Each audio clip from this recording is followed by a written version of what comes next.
3 long days, some I don't know. It takes a little more than what you show, and that's yesterday. Yeah, yesterday. Recording from Cub Content Studio, welcome to Bobby Finn Knows Everyone, a Pull Tab Sports production. I am Bobby Finn, born and bred on St. Paul's East Side, where it was all about looking out for each other, blue-collared hard work, and telling it like it is. There's no BS. And that's what you can expect on this podcast, East Side straight talk in a world that's gone a little sideways. With me, again, Tommy Lord. How are you, Tommy? Hey, what's happening? I'm doing well. How are you doing? Doing good, buddy. Doing good. Hey, also producing our show is Chris Salazar. Hey, Chris, what's up? Hey, how's it going? Good. Well, today, as you know, I know everyone, Tom. So I know our guest, Brad Frost. How are you, Brad? Yeah, doing great, Bobby. That's awesome. Yeah. Who's Brad? How do you know Brad, Bobby? How do you know everybody? I met Brad through when our sons played hockey together back in Mites and Squirts. And then kind of just got my daughter into doing some of the camps with him and kind of just kept our friendship up. And I'm glad he could make the pod today. So welcome to the pod, Brad. Yeah, this is awesome. Thank you. Yeah. So Brad is the Golden Gopher, Skyuma. Skyuma. I'm Skyumar, women's head coach. Yep, for a long time now. That's pretty awesome. How many seasons, Brad? This is year 17 as the head coach and year 24 with the program. So a long time. That's incredible. Yeah, I mean, from, coming from where you are, I guess let's start it out. Where you're from, Burlington, Ontario, correct? Yep. Just outside of Toronto, about a half hour. And I usually tell people I'm from Toronto because they kind of know where that is versus Burlington. But grew up in Burlington. My dad actually is Canadian. My mom grew up in Wayzata. My dad went to Bethel College way back in the day. Met my mom. They got married and moved back to Canada. So that's where myself. Wow, I never knew that. That's awesome. My 3 brothers all grew up, and then I ended up going to Bethel College in 1992. And have stayed ever since. Didn't get kicked out of the country because of my parents getting us dual citizenship and getting that American citizenship when we were young. So now that I'm actually have been coaching for a long time, I realize, Canadians and Europeans, they send them back home after you graduate unless you get married. So Give you the boot? Yeah, pretty You didn't much. get the boot, huh? Did not get the boot. That's good. No. And you didn't get the boot. Yeah, when you said boot, it was actually, Was it was kind of like, well, the that Canadian close? accent, or at least Ontario accent, is pretty close to Minnesota. Oh, so yeah. you get a little bit, you hear, Wally Shaver saying again all the time, and they score again, Yes. There's again and a few others that that kind of roll out every once in a while, pasta instead of pasta, and of course the A every once in a while too. Heck So yeah. but it's a lot like Minnesota. Gotta love the A. Yep, but Burlingtonians, that's what they call them? Honestly, I have no idea. I was trying to look some stuff Pick up. that up? Burlingtonians? That's what they're calling them, Burlingtonians.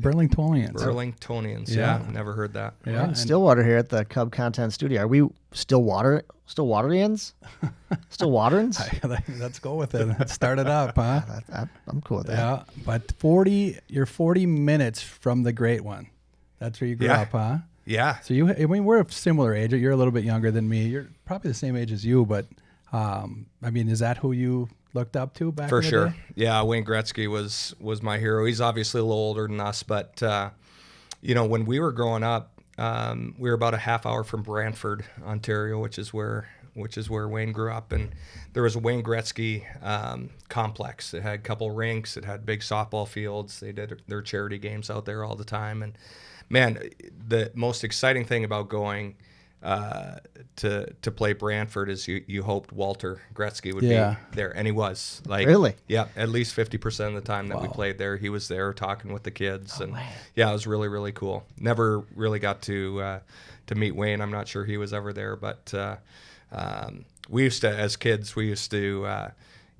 forge people's autographs, learn their autographs and forge them and pretend that we had gotten signatures from people. And yeah, I had a pretty good Wayne Gretzky autograph back in the day. Yeah, that's funny that you say that because that's exactly what I did too. It was Big W. Can you still do it? It's something like that, but It's it pretty was close. Show Yeah. the camera. Yeah. Show the camera, Bobby.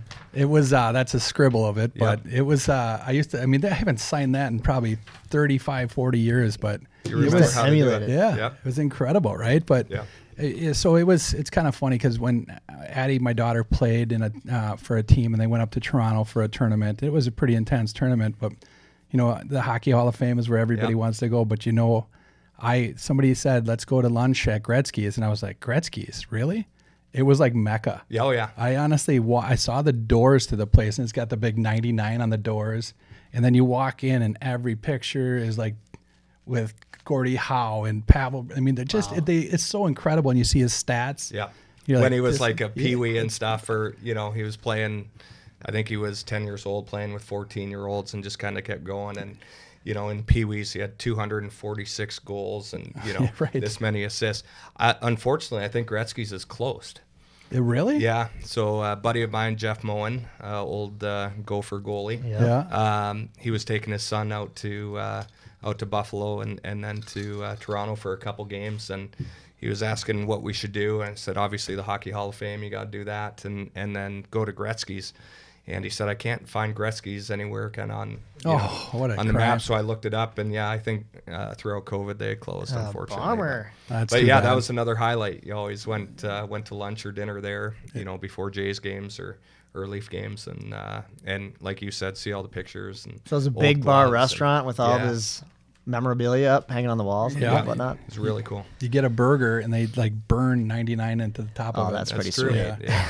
That is true. Pretty sweet. It was awesome. Yeah, it was like, I'm home. I'm like, this is the first time I've ever like walked in a place. I'm like, this is my dream come true right here, right? You realize just how important hockey is. Yeah, in absolutely. Toronto in particular, when you see the Hall of Fame and of course restaurants like that. Right. So yeah, it's pretty neat. There was a thing that was in the Gretzky documentary that he said his dad never pushed him to go practice or made him go shoot pucks, or it was just like, it was just a game. I just wanted to go. I had so much fun doing it. Do you find that with kids these days? Because man, I'm telling my kid, get out and shoot pucks. Come on, you got to work. Yeah, maybe it was a little different back then. Yeah. It all depends on just how serious you are with it. Bobby knows my kids, but I had 3 boys. One of them, our oldest, played through squirts and then didn't really want to play hockey anymore. And we had a discussion, and he just said, Dad, I don't want you to have to pay money for something I'm not really having a whole lot of fun with. And said, well, then let's find something else. You know? Middle boy played through squirts. He was a skater, and then he turned to a goalie, and played and was fortunate to play on the Park High team for a year or two. And then our youngest, again, started as a skater, turned to a goalie, and he's at New Life Academy in Woodbury. They don't have hockey there, so he was done after Bantams. But, my wife would always say, can't you push them a little more? And I just said, listen, if they want to do it, they'll do it. I've seen way too many crazy parents to be one of those, right? And so it just depends on how bad a kid wants it, and just how dedicated they are. And I think I remember the stories of Walter building the outdoor rink for Wayne and their kids in the backyard, and they were just out there all the time, having fun, and that's really what it's about. And obviously you get better through that, but it's really hard to push kids to want it, like either want it or you don't. And that's one thing that I've realized throughout my many years of parenting and recruiting is you can't do it for kids. They either kind of have that in their personality or they don't. Right. Yeah, absolutely. I mean, it's something that, when we first moved to Stillwater, right behind our house at a lake, right? And it got super cold before it snowed. And that was just the greatest scene because you just see 50 kids out there skating and just enjoying it, right? Yep. There's no, there's nobody, there's no parents bitching at them. There's no, people telling them this is what you have to do, these breakouts and this. They're just playing, right? They're just playing hockey and just loving it. And it's kind of funny because you remember, because your son was out there too. So there was a couple boys in the neighborhood and then my daughter and they were out till like 2 a.m. skating. And my wife's like, are you going to let her stay out that late? I mean, are you kidding? I go there skating on the ice right now. I mean, it could be a lot worse. They could be doing a lot worse things. It could be, playing video games or being stupid or doing anything, right? But they're skating and enjoying it. And it was COVID going on. So like, let them just be kids. For sure. And love it, right? But no, you're right. You have to love it you're going to have to love it more than anybody or just, a lot to be the best that you're ever going to be. Yeah, and even if you love it and you put all the work in, that doesn't guarantee anything, right? But you at least are enjoying what you're doing, which is your natural ability will get caught at some point to other people that outwork you. I mean, there's a saying, and I can't even think of what it is. Like you'd want somebody that works hard rather than hard work beats talent when talent doesn't work hard. Yeah, exactly. Yeah, if you got talent and they work hard, that's the best combination. It's the best combination, absolutely. Yeah, but no, so that's cool. So you played at Bethel. You know, it's another funny thing is the only team that sent me our college that sent me a letter is Bethel. Is that right? Yeah. They wanted to pair you two up together. They wanted to pair us up. Yeah. Yeah. That would have been 90. I would have been there in 91. Okay, yeah, I was 92 to 96. I never really got recruited to Bethel. I knew I wanted to play for a Christian school, Christian college, and my dad had gone to Bethel. We had family in the Twin Cities. My older brother was there. I have 2 younger brothers as well that ended up going there too. But, I mean, we were pretty bad. Just think how bad you would have been if Bobby joined the team. We would have been tougher. I know that. Would have had some guys going to the net like Bobby. But, yeah, we were not very good. But, man, like my experience there was second to none. If I had the opportunity to go back, I would do it again. And that's why I tell our players all the time, like right now you're in the good old days. You know, I don't know if you guys watch The Office, but the last episode, you know, Michael Scott's talking about the good old days, right? And we get older like us now, and we're like, oh, man, remember college? Those were like the 4 best years of my life, right? But when you're in college, you're oftentimes not thinking you don't appreciate straight it all the time, right? So, we remind our players all the time, you're in the good old days, so enjoy it. Yeah, it goes quick. There's no doubt about that. Do you have speaking of like what you tell your players, are you known for like a certain type of speech, or do they say, oh, here comes Coach Frost with the good old days speech? No, it's more just dad stuff, you know, dad jokes and just, you know, I love our players. I tell them I'm going to love you unconditionally. There's nothing you're going to do that's going to make to change that. But sometimes I'm going to give you a hug. Sometimes I'm going to give you a kick in the pants. And, you know, we just have high expectations for what it means to be a Gopher hockey player. And so, you know, accountability, discipline, those are 2 of the harder things, I think, to instill as parents, as coaches, as adults, you know, because in the end, if you're going to instill discipline or accountability, you got to be walking the walk yourself, right? Right. You can't just be talking about it. So I think, you know, I look at myself and our staff as relational coaches. I think the old school yelling and screaming and, you know, get on the line and all that type of stuff is that has come and gone. And these athletes just don't respond to that as much, especially female athletes in particular. So they want to know that you know, there's the old saying, you know, they don't care how much you know until they know how much you care. Like if you care about them and it's authentic, they're going to go through the wall for you, regardless of how much hockey you know or how much hockey you're teaching them. That's awesome. Yeah, that is great. Teaching versus yelling. That's such a big thing, and those kids respond. And, yeah. Yep. Well, and you found success, right? You're quite a successful coach here over the years, and I know you're a humble guy, but you've got a couple 4 national championships. Where's your rings? I thought you were going to bring your rings in for us. I didn't know I was supposed to. Jeez. We just got our rings actually for our WCHA tournament championship. They were just delivered last week, so those are pretty sweet. But what do you do with them all? I thought Bill Russell had a bunch. He has 11 for 10 fingers. You must have 50 of them. Probably more than that. There's a lot. But what do I do with them? I have them in a big box in my office. So when we bring recruits in, we just there you go. show them the rings.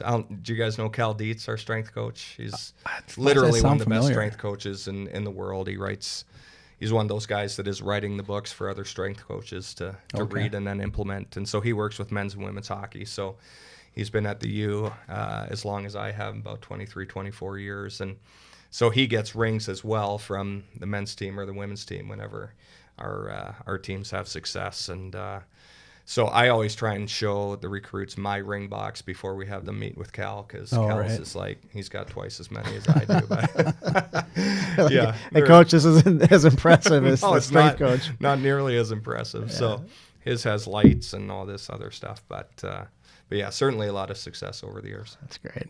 It's impressive for sure. So what was that first one like for you when you won your first national championship? How's that feel? Yeah, it was pretty amazing. I mean, I started in January of 2001 as an assistant coach, and then in 2004 as an assistant we won a national championship. Then we won in 2005. That one was actually out at UNH. And so being a part of them was amazing. Then I took over in 07, 08. And we ended up winning our first one as a head coach here in 2012 up in Duluth, which was pretty cool. That was the big year, right? 41-0? No, that was the following year. Okay. Yeah. So the first one was, to answer your question, was pretty surreal. I mean, it was amazing. My, kind of a little backstory, family story. My 2 weeks earlier, my dad, we were actually up there at our WCHA tournament championship game at Amsoil. That's where the WCHA tournament was. About an hour before puck drop in the championship game against North Dakota, I got a call from my brother saying my dad was being rushed into emergency brain surgery, had an aneurysm. We were just up in Duluth this past weekend. I was sitting in the same room where I got that call, and I just said, man, there's a lot of memories up here, good and bad. Anyways, my dad, of course, he survived, lost a lot of his sight and his speech and slowed down and things like that. But we ended up winning the championship. He would not have wanted me to come home at all. That generation, you stay there. Yeah. You do your thing. And then 2 weeks later, we went up and ended up winning the national championship, beating Wisconsin, our biggest rival at the time, and just having a great time. Again, another memory, the Radisson. I don't know if I should say this, but after we won, the team and family and friends all went to Grandma's. We had a great time. Took the team back to the Radisson where we were staying, the round one up in Duluth, and there was no place for our players just to hang out. So, we went into the basement. There was a conference room. I just opened the conference room and didn't think anything of it. I said, "You guys hang out here." JJ, my assistant at the time, he and I grabbed our pillows and we just kind of laid by the door, making sure nobody left the hotel. Well, about 3 a.m, there were a few parents that had come, and they were in this conference room with our players. So 3 a.m, I said, "Hey, you guys got this?" "Yep, everything's good." Went up to our rooms. I was woken up at about 8 a.m. from my director of ops. "You got to get down here." Like, "What's wrong?" He's like, "Just get down here." So, manager of the hotel was not happy. There was a little bit of damage and tomfoolery. And I guess they had it set up for a meeting the next morning. Oh my God! And so people showed up, and the tablecloths were off the tables. I mean, it wasn't too bad, but there was an American flag and a Canadian flag missing. And so I go out to our bus. Everybody's on the bus. We're waiting to go back, and I'm like, "Everybody off the bus, let's go. All this damage down here, we're going to clean this place up. And whoever has the Canadian and American flags, you can bring those too." And see a couple kids like pulling them out of their jackets. Anyways, we're not allowed to stay at the well, you went out with a bang, that's for sure. Yeah, but no, we had a good time, and there wasn't as much damage as maybe they thought. But I think they were a little upset because they said I broke into the conference room. They had it all set up for the meeting. I just opened the door, and I didn't know where else to. Our kids weren't going to be going to sleep, so I just do the right thing for everybody. Exactly. Right? Let's keep everybody in a contained area. And you took tablecloths off the tables. I mean, come on, how bad was it? In the It was basement of just- the Radisson. Yeah, it's nothing. it might have been Jeez. slightly worse than that, but No. but it was all right. Statute of limitations are over. I think so. But yeah, so I mean, you've had some amazing years, right? You've had 62 straight wins. Yeah. That's incredible. 62 wins in a row. I remember that. Yep. And then obviously you go 41-0 in a season. It was nuts. I mean, so I don't remember the exact stats, but I think we had won like 10 of our last games leading up to that national championship in 2012. Then the next year we go 41-0. So now we're at, 52 games in a row, and then started the next year. So this went over 3 years, and I think we were 10-0 or 11-0 or something, and it ended at 62. But what was really cool about that was just the coverage we were getting.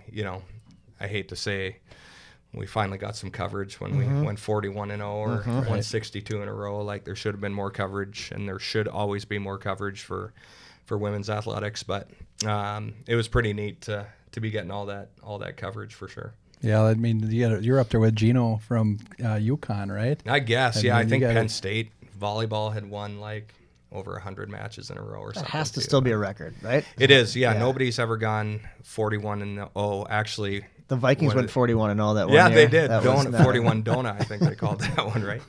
One of the actually really interesting things, again, we were back at UNH in 2016 when we won our last national championship.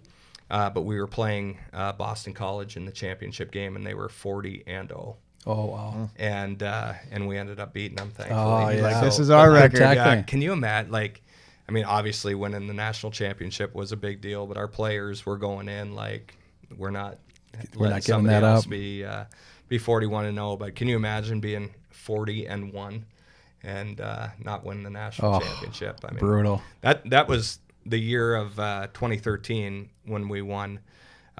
People don't remember, but the Frozen Four was at Ritter. It was already sold out like a month before you even knew who the teams were going to be in the Frozen Four. And so we had to play North Dakota for the 6th time in the quarterfinals of the NCAA tournament. So we had to win that game to get to the Frozen Four, and everybody just assumed that we were going to do it. But people say it's hard to beat a team 3 times. Imagine 6 times. They had the Lamoureux on their team. They had 5 or 6 European Olympians. I mean, they were really, really good.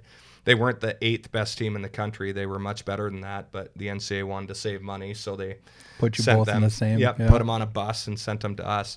Anyways, we won in triple overtime.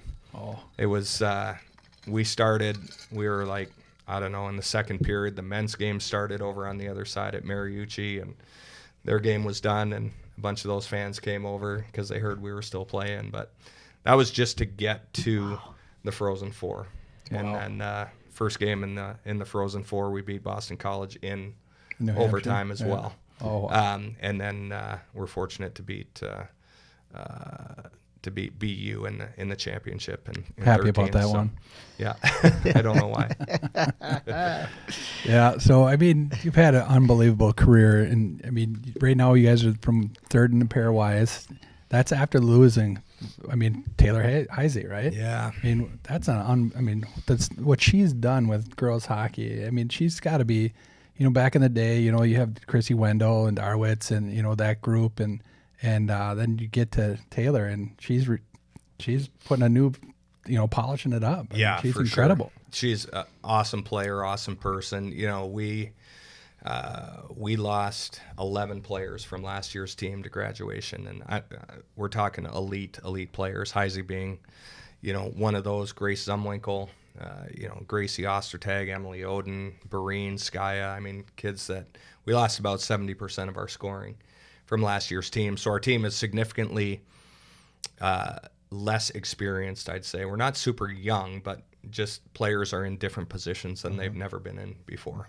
Some are on the power play, some are on the penalty kill, some are in our top 6, top 9, whatever it is. So we've been really excited about the growth of our group and how we've gone. Our 2 losses were to Ohio State, who's a tremendous team. We lost 4-3 in overtime and 6-5 in the second game. So we actually left Columbus encouraged, because I didn't know what our team was going to be like when we went in there. So, we're making good strides, but we've lost some pretty dynamic players. Heisey being probably the most significant, and now doing such a great job with the national team and the Minnesota PWHL team. Right. Yeah, and obviously your facilities and your program and you as a coach and how you coach these girls, I wouldn't say it's easy to recruit but you built such an unbelievable program that it has to be the cream of the crop for the most part, right? I mean, you get most of the top talent out of Minnesota for sure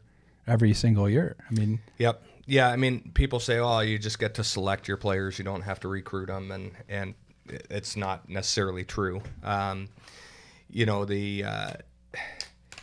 There are 20 to 30 girls out of Minnesota every year that are going D1, right? And so, you're from a very early age, you're watching them, or when I say early age, I'm talking high school, but you're watching them who's going to be good enough, right?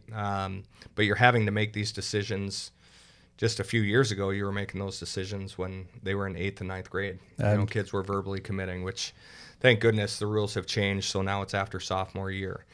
So you have a little more time, but still, like your junior and senior years, there's a lot of growth that can take place too, right? So we're trying to recruit who we feel are the best ones and going to be the best fit, but that doesn't guarantee that by the time they get to your school that they're going to be one of the best players in the state or not. Well, absolutely. And so it's difficult, but obviously we want to keep the best players in the state here at the University of Minnesota. We always want young girls to grow up. That's why we have so many young girls coming to our games. We want them to be Gophers one day.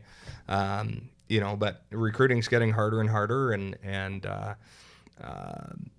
whenever you're talking to top kids around the country, hey, where are you looking? Well, Wisconsin, Minnesota, Ohio State, Right. So we're battling with those other 2 Big Ten teams, which are tremendous programs as well, and similar academic schools, similar hockey programs, similar facilities, at least us in Wisconsin. So, but yeah, we want to keep the best ones in town, but we also have 4 Europeans on our team now, and we've started to recruit more Europeans, and we don't have any Canadians on our team, but we just signed a couple Canadian kids to come for next year. So You don't have any Burlingtonians? no, we don't. We will have an Oshawa in. I don't know. She's from Oshawa. What do you call that? Probably it. Oshawonia. Like one from Oshawa, Ontario, one from Kelowna, BC, coming next year. Okay. Well, that's good. I mean, yeah, keep it going for sure. But it's hard, right? And like you said, you talked about when Brad and I met, right? So one year, Brad and I and our friend Tony were coaching our boys team. And So you guys met coaching in Cottage Grove? Yep. Okay, yep. Yeah, our boys played together. Baseball, they played together 1 year too. Yep. And it was so crazy because they're playing a game against Johnson Como, right? Yep. And that was always going to be a tough one because, they're just grinders And for I bet sure. you hate Johnson because you're a hard to hit. But yeah, growing up, they weren't my friends for sure. They're our friends now, but it was a game at Polar Arena, and it was just the game was going on. There was a kid on one team, on the other team that was just monster. And this is squirt hockey, right? And all of a sudden, this kid cross-checked this little guy on our team, the head coach's son, and he kept cross-checking him. But he was so big that the refs that were probably 15 years old, yeah, right? they weren't getting in there. No, they just stayed back. And I'm like, what are we doing? Brad, Tony, and I don't have skates on. How do we stop this, right? And so I told my son, I'm like, Connor, go get him, right? He was running the door for the D, opens the door, Connor, go get him. And Connor, I mean, he took his fair share of penalties. Yeah, right? And he was definitely our tough guy in squirts. Yep. He went out there did he drop his stick? He dropped his stick and he kind of squared up like he wanted to, let's go. Yeah, and that big guy just cross-checked him right in the face. He went just flying. right in the head, cross-checked So when him. that happened, all the boys were just like, whoa, like, Connor's getting beat up too. And Tony, so our head coach, his son Garrett was the one that was getting cross-checked. Yeah. So he's hacking the goalie, and the guy just cross-checks Garrett. And Garrett gets up and, in squirts he's defending himself, so he slashes the guy in the skates and he cross-checks him again, and Tony's going ballistic, right? He starts to hop over the boards to go settle this down. I just grabbed him. I said, no, don't go out there. He's still, to this day, he's like, I'm forever in your debt because I would have been in jail that night. You'd have lost. Yeah, it was absolutely insane. But the kids were crying after the game. They were so scared they didn't know what was going on. Yeah. It was Connor comes over to me and he goes, Dad, I didn't know what to do. And I go, hey, here's a lesson. You go into a stick fight, you don't drop your stick. No, right. His kid's 12, and I'm telling him this. I'm like, Father of the Year, there's no doubt. Oh, that was a fun year though. But yeah, those kids, they had never seen anything like that before. No, so. right? It was a fun year. They did well. It was great for sure. But Should we take a break and do a couple sponsors? you should. All right, I'll do the first one. This is about Chill Boys. And Brad, I don't know, when you're in like the heat of the moment, you're in a lot of pressure situations. Chill Boys makes bamboo boxer briefs out of bamboo fabric, boxers, and Do they sand that bamboo down? they do. It's very comfortable. Okay. I wear them. They're cool. And for some reason, it's like the coolest fabric around. You just open that bag that they come in, and it's like you're opening a window on your school bus in January. It feels nice and cool, and it keeps everything cool downstairs for when you're in those high pressure situations. And you can check them out for yourself. They make life-changing underwear. Just go to chillboys.com and check them out. Pick up a pair for yourself. Do I get a pair of those for being on the show? Yeah, we got a pair back Yes, there. we Yeah, do. absolutely. Got a medium or something? So when things get heated, we were watching the game, and he's about to let somebody have it. You watch, he'll be like, "Oh, I'm cool. I'm It's like chilled out." opening a school bus window. I love it. All right, Bob, you want to talk about Duke Cannon? Yeah, Duke Cannon. It's Duke Cannon's hockey season. Don't trust your mutton chops, your mustache, just any brand. Hardworking grooming products for hardworking guys. And their products will help you keep your facial hair in championship form. Stock up at DukeCannon.com and use code BEARD10 for 10% off your next order. Duke Cannon is a Minnesota company. A portion of the proceeds of Duke Cannon sales benefit the U.S. military veterans.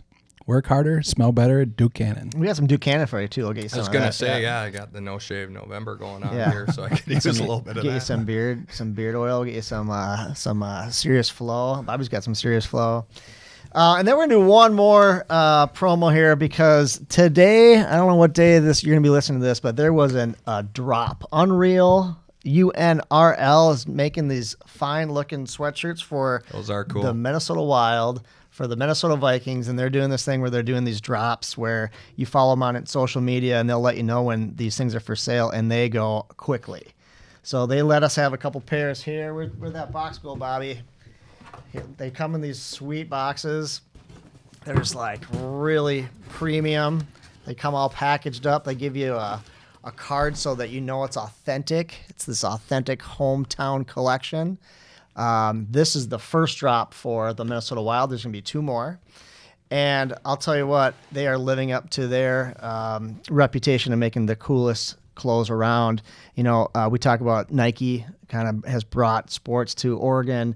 These guys are bringing the sports apparel to Minnesota, and you'll see it all around with these crossover hoodies. I mean, look at this. Where's this patch that we got on our Pretty side? dang Bobby? nice, yeah, And absolutely. then inside the sweatshirts, they State say of hockey. State of Hockey. Is that on the front of Is the that back? I right? think it's on the Cool. back, yeah. Yep. I've got my Unreal joggers on right now. I noticed Their that. joggers are top notch as well. They've done a great job. I mean, it's hard to compete, I'm guessing, with all the big boys, right? But, man, they are cornering the market up here for sure. Absolutely. So keep track of Unreal, or you can just go to unrl.co and keep track of them there. You can even put in a promo code of PullTab15, and you get 15% off your next order, which won't be for these because these things are premium. This one's sold out already, so you gotta be quick. You gotta be quick ordering them. I almost got mugged on the way, and somebody wanted this thing so bad. All right, now let's do, Brad, another thing we do on the show here is Bobby's bar review, because if you know Bobby from Cottage Grove, you know that this guy likes a good bar. So I do know that. Bobby is going to do a bar review this week, and tell us about your favorite bar of the week, Bobby. Well, we are gonna go to the 3rd Street Post down here in Stillwater. I've never been there. I don't know what it's like. It is. It's very simple, but it's got everything you need. Okay, tell us about 3rd Street Post. What's in this joint? What's it like? It's just like I said, pretty simple bar. They just added some food there. It's what's a Hilltop Kitchen? Top Cafe kitchen. Hilltop yeah. Cafe. Mm-hmm. You know, so it does have Hillside. All right, Oh, they were like, I guess we need to like have one that's less. why we while need we're a there. good producer. Hillside. Hillside Cafe. They got good food. Yeah. Yep. So it's bonus from when we used to go there before that came there, but it's good. Great bartenders, great service. They have everything you need. I would say the bartenders at the Post are the best bartenders in the city, or if not the whole state. Like, they know when you're ready for a new one. They got your back. They can make everything from a Tito's soda with 2 lemons, right, Sal? That's right. to a martini if you want one, or a Cosmo like Bobby drinks. They've got it down. I agree. That's so good. Is it like a date night place for you and the wife? I would not say that. No, it is not a. It's date more of night a place. guys It's place. a guys. You have to drag them along if they, for once in a while they come with, but it is it's a guys place. It turns into okay. So Bobby, does it have golden tea? It does have golden tea. Does it have pull tabs? It does have pull tabs. Does it have what's the Touch last? tunes. Touch tunes. It has touch tunes. That's a trifecta. It's got the trifecta, so we're getting bonus points for the pull for the post. Drinks out of 10. 9.3. Atmosphere. Atmosphere is solid, but they can't bring the wives, so I'm gonna have to say an 8-9. Okay. All right. How about service? Service is solid. I'll say a 9. Yep. And then I'm going higher. You got to go higher on the higher? service. All right, 9.2. Yep. And then food. Food is I'd give it a 8.7. Nice. Okay. Tabulate those up in your mind for you. I'd say it might be the all-time top one, 9.4. Oh, let's go. All right. Hit the post up, everybody. That's Bobby's Bar Review. What else we got here we want to talk about with Mr. Frost? You ever get into it with the refs? You ever you're a pretty calm and cool, like kind of like Chill Boys character. You ever had one of those moments? Yeah, right. You ever had one of those moments when you're like, I can't handle it anymore? My cousin's a ref, Kamikaze. I don't know if you know. Oh yeah, Kamikaze. Kevin, yeah. And Joey. Is he still, So, is he yep. still doing WCHA? Yep. Do you know? Yep. Okay.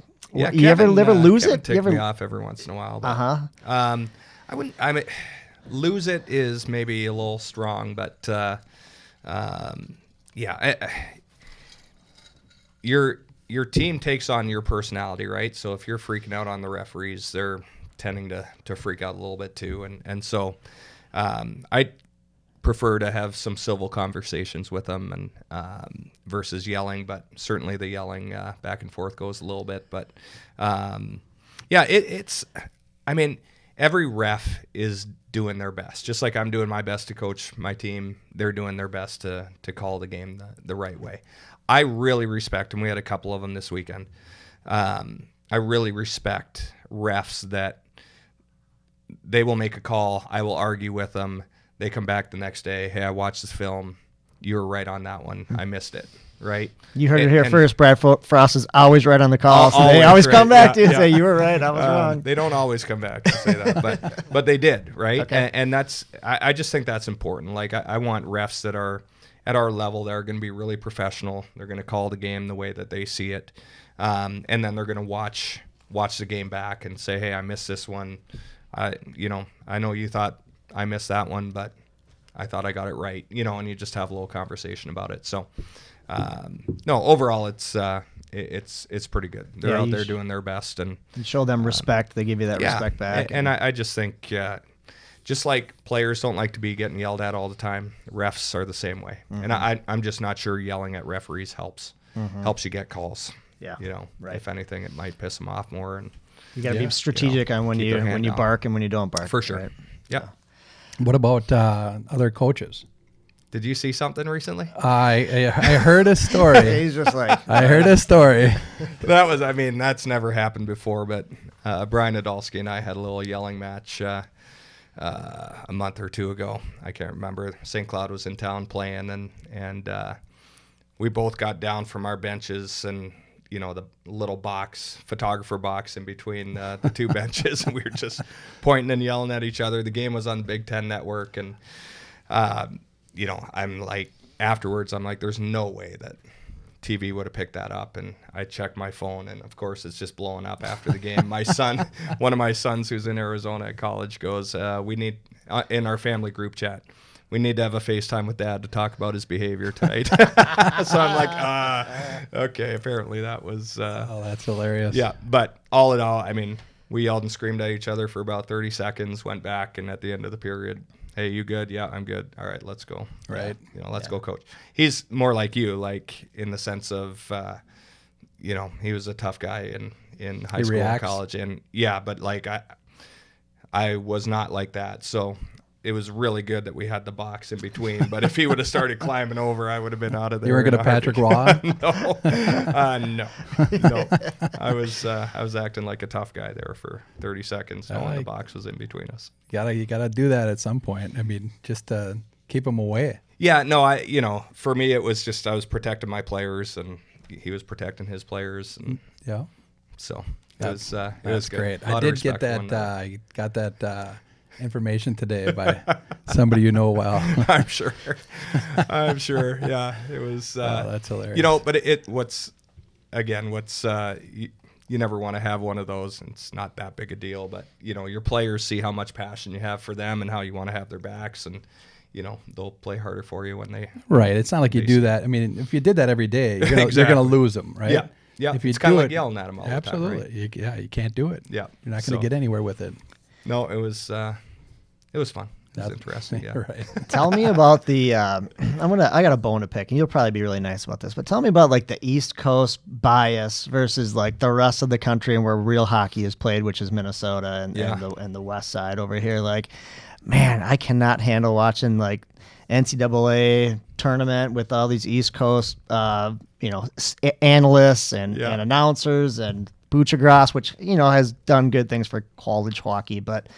Man, if they don't side with the BUs and the BCs and the New Hampshires where Bobby's daughter's going to go, and I'll be rooting for her, but I feel like there's a little bit of a bias there. What do you feel like as a head coach? Well, I'm sure we feel like there's a bias, and they probably feel like there's a bias out there. When it comes to women's hockey, the WCHA is the premier league in the country. Yeah, it is.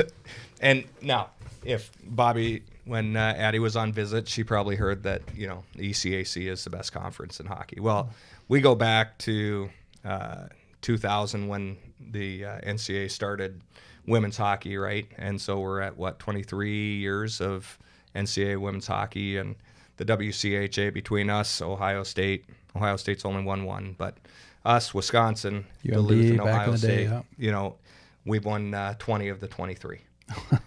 National championships, right? So it's really hard to say that those teams are the best teams. Generally, the majority of the best players are coming to play in the WCHA.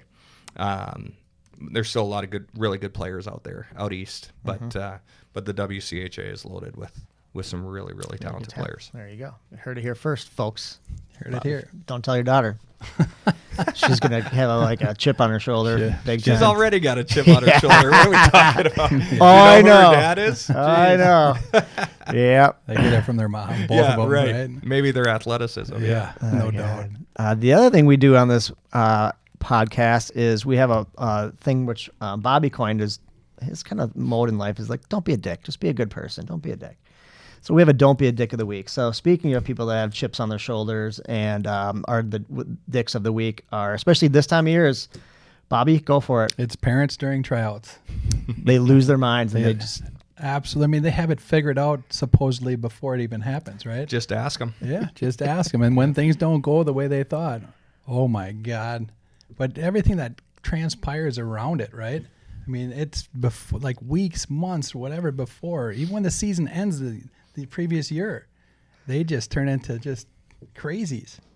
It's I don't know. It's kind of insane for sure. Calling up of the program, and we're quitting and we're leaving if my kid's not on this team, and we're out of here, and you're ruining this kid's life. And I was judging one time. This is when when parents could be in the building, and some guy came out. I was judging girls tryouts, and some guy came up to me and let me have it, and I was like, "What?" He's like, "You're ruining this association." I was like, "I'm just volunteering." I'm volunteering my time and my expertise to help pick the best team. Yeah. Parents, unfortunately, man, they just ruin it for the kids a lot of time. And we've always said, we'll know if the kids are any good when they're 16 years old. Mm-hmm. Kind of what their trajectory is going to be. Mm-hmm. But at 8, 9, 10 years old, these parents are losing their minds, about not making the A team or ice time, whatever, whatever it is. Yeah. It's like, come on, really? I remember, and this is just, Brad Frost dad moment for people, but our son Jonah, he's our middle boy. He's a sophomore in college now, but he was on the AAA baseball team when he was 10 and 11 years old.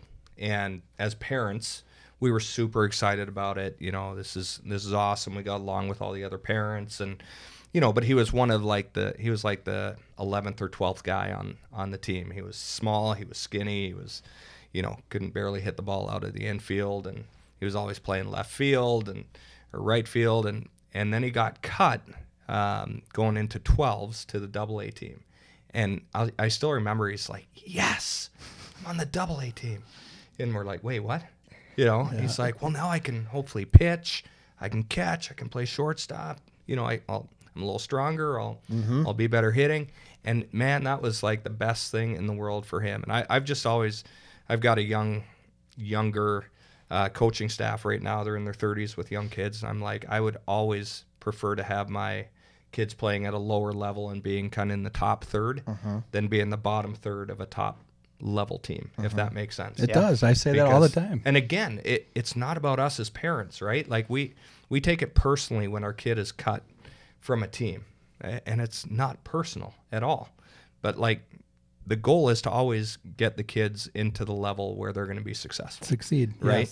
Yes. And Jonah, by the time he was 15 years old, the year before high school baseball, he was back on the AAA team, right? So it's I don't know. I would just always rather have my kid. And that was a lesson learned for me because, you know, I was always like, no, they got to be on the top team. And But who's that for, right? Exactly. Is it for the parents? Yeah. Or is it so they can tell everybody in the water cooler at school? Exactly. Or at Yeah. work? 100%. Kids are going to be more successful. They're going to have more fun.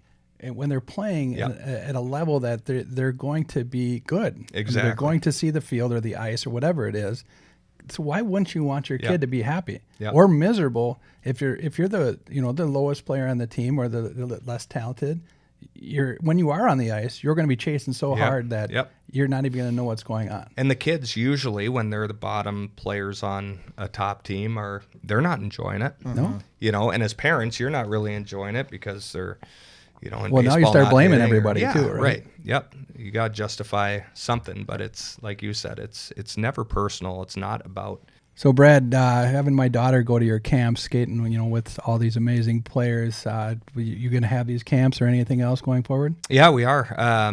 You know, usually in June, kind of the last couple weeks of June, MinnesotaGirlsHockeyCamps.com is the website. We've enjoyed having Addie and many other girls. We have a 10 and under camp, a 12 and under camp, a junior high camp, and high school. So a lot of our players and coaches are involved, and a lot of these young girls love coming and skating at Ritter Arena and skating with a lot of our players, getting the autographs and things like that. So we'd love to have anybody who wants to come. Awesome. Yeah, it was a great time, and I know my daughter loved it, and seeing the facilities and skating with all those, you know, those girls, it was a great time. For sure. You know, we don't like this kid or anything like that, but as parents, just relax. And again, when your kid's 16 years old, you'll know if they're going to be any good. Right. You know? Right. It's good. Yeah. Wild. How about the Wild? Nice That was trip, fun. Nice trip over to Sweden. Fun watching those Sweden games. Did you go over? I did not go over, Okay. but I was just we watched them at 10 a.m. at a bar. That was fun. Good. Yeah. My Leafs got them, Yeah, they did. which was pretty. I mean, To see that last goal was having pretty. Nylander score the last Yeah, one, that that was was pretty amazing. Icing on the cake Yeah. for that trip for sure. His family in the stands, they cut to them. Yeah. Their reaction was No like, doubt. awesome. He's on fire too, He by is. the way. Yeah, and they didn't lock him down with the contract Oh, last summer, it's and now going they're up going to have now. to pay for it, or They're going to lose somebody. he's gonna go away. Yeah, but Wild are struggling right now. Yeah, they are. But Struggling. I think I thought they were going to struggle last year, and they kind of overachieved. You know, they're going to have a couple down years, I feel like. So, Yeah. Well, they have to until the Parisi and Suter contracts are up, right? right. That special teams has to get significantly Oh better. my God! Yeah, Has there ever been a worse penalty kill in the? Their penalty kills at 66%, something like that. Yeah. Well, stay out of the box. Well, You're gonna have that's to your stay out best of the penalty box. kill. Yeah, Stay right. out of the box, but they'll turn it around. They're will. good enough and good coaches. So. You know, it's Kaprizov. I'm telling you, after that injury last year, it was such a weird injury. I don't know, man. I hope he's he's not smiling right now. You know, and when he's not having fun, he's not the same guy. So I feel like something's off. But I hope he turns it around. It was just 'cause- growing, right? Was that yeah, what? it was like super awkward, and he just like almost did the splits, but Right. It was weird for sure. Yeah, you got to have your groins intact. To be Maybe able they to play took it out hockey, all you know. together and he just has no strength. No groin. Yep, they just Yeah. pulled out his groin. Be Yellowstone next week. How about those Timberwolves? You got anything in there? I got nothing. Yeah, I don't really follow those guys. I They're got nothing 9-2 or 9-3 or something. I could You're I just could messing care up less our about bit right now. the Timberwolves. Just so you either. know. Those two, our bit is like, what about Timberwolves? Yeah, My nothing. associate head coach, Boom May, he just sent something to our staff because he's like, anybody watch Timberwolves last night? I'm like, no, no, nobody Boom. watches the Timberwolves. Right. And so he sent a graphic of the standings today, so that's why I knew that. There was a fight last week. Yeah. You could have followed that. Oh, sort of. Yeah, it was like, yeah, if you Right? call it a Carl fight. Anthony Towns kind of stood down. Yeah, Draymond Green Yeah. choked. Yeah, Gave him the choke out, right? Yeah. Like he gave him 3 taps too, but yeah. hey, what are you gonna do? But 3 taps. anyway, Brad, thanks for coming down. It's been Appreciate it. fun, guys. Yeah, Thanks. it's been awesome. Good luck for the rest of the season. Thank you. Yeah, best Hopefully of you luck. get the 5th national championship. Get a That'd natty, be great. baby. Let's go. Go We for would nation. like to bring Natty back for sure. After this year, I hope you take second for 4 years in a row. But, Yeah, to UNH, UNH, or- yeah, there we go. But I like how John King, when he was leaving today, he's like, "Hey, this is Brad. Hey, see you, Brad." And at the end, he's just like, "Just dominate. Just win dominate. it all. Just do it. Just go and do it. Yeah. Just go." All the time. It was like he was trying to will you to another national it's so championship. funny because King went to BC. Oh, he did? Yeah, Yeah, but he I is didn't know a that. die-hard Gopher fan. Yeah, Yeah. he's as big as a Gopher fan as I am. And, I don't know about that, but I don't know. I think he used to spin his head on the mid-ice. Allegedly, You were one of 'em? Allegedly. It's It's no Yeah, secret you can't- society. You can't talk No, about nobody it. can talk about it. Yeah. We go to a national tournament and there's this one guy on our bus that we've never seen before. We're like, oh, I think I know who that might be. That's great. But no, thanks again. Appreciate it. And happy Thanksgiving. Right on. And everybody, thanks for listening. We can be heard on Spotify, Apple, YouTube, and all other platforms where you get your podcasts. Please like, subscribe, and tell a friend about us. Last of all, just like I learned growing up on the East Side, work hard. Don't be afraid to get your hands dirty. Tell it like it is. Help your neighbors. Try to contribute in a positive way. Smile, laugh, and be a good person. And most of all, don't be a dick. We're out. 3 long days, some I don't know. It takes a little more than what you show, and that's yesterday. Yeah, yesterday.